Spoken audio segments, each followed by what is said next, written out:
Friends అందరికీ నమస్కారం. ఆకాశం నీలిరంగులో ఎందుకు ఉంటుంది? తెల్లని సూర్యకాంతిలో ఊదా, నీలి, ఆకుపచ్చ, పసుపు, నారింజ, ఎరుపు రంగులు కలిసి ఉంటాయని చదువుకునే ఉంటారు. వివిధ రంగుల కాంతి కిరణాలు వేర్వేరు తరంగదైర్ఘ్యాలు కలిగి ఉంటాయి. ఊదా రంగుకు అతి తక్కువ తరంగదైర్ఘ్యం ఉంటే, ఎరుపు రంగు తరంగదైర్ఘ్యం అన్నిటికన్నా ఎక్కువ. కాంతి కిరణాలు భూ వాతావరణంలోని నైట్రోజన్, ఆక్సిజన్, ధూళి కణాలపై పడినప్పుడు నీలం రంగు ఎక్కువగా పరిక్షేపణం చెందుతుంది. అంటే నీలం రంగు ఎక్కువగా చెదురుతుందన్నమాట. తరంగదైర్ఘ్యం తక్కువ కావడం వల్ల నీలవర్ణ తరంగాలు వాతావరణంలోని ఎక్కువ అణువులతో ఢీకొని ఎరుపు రంగు కన్నా ఎక్కువ చెదురుతాయి. ఇలా చెదిరిన నీలమే మనకు ఆకాశంగా కనిపిస్తుంది. నిజానికి నీలం కన్నా ఊదా రంగు తరంగదైర్ఘ్యం ఇంకా ఎక్కువ.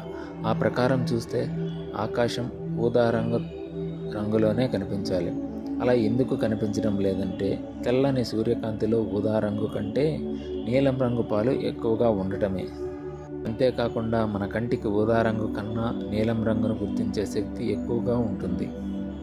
సూర్యుడు అస్తమించే సమయంలో ఆకాశం మరీ నీలంగా ఉంటుంది. దీనికి కారణం వాతావరణం పైపొరలోని ఓజోన్ అస్తమిస్తున్న సూర్యకాంతిలోని ఎరుపు రంగును పూర్తిగా పీల్చేసుకోవడమే. వీడియో మీకు నచ్చినట్లయితే లైక్ చేసి, షేర్ చేసి, సబ్స్క్రైబ్ చేయండి.